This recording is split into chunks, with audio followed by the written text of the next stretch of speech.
Welcome to McPlum, simple solutions served daily. First, prepare the Nintendo Switch and your Fortnite accounts for split screen. Update Fortnite to the latest version before attempting split screen. Make sure you have two controllers available and both are charged and paired to the console.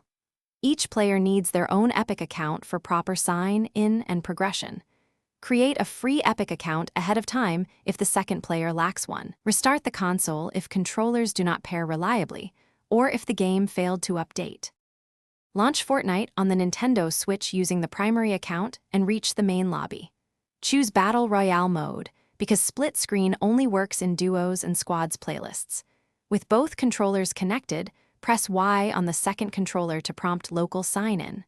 Sign into the second Epic account when prompted, or create a new free account if needed.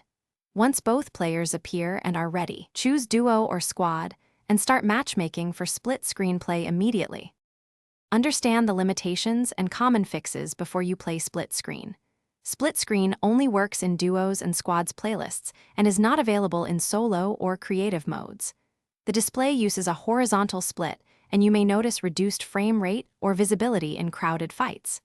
If the second player fails to appear, verify both controllers are paired and both Epic accounts are signed in. Update the game, restart the console, or repair controllers to resolve most connectivity problems quickly.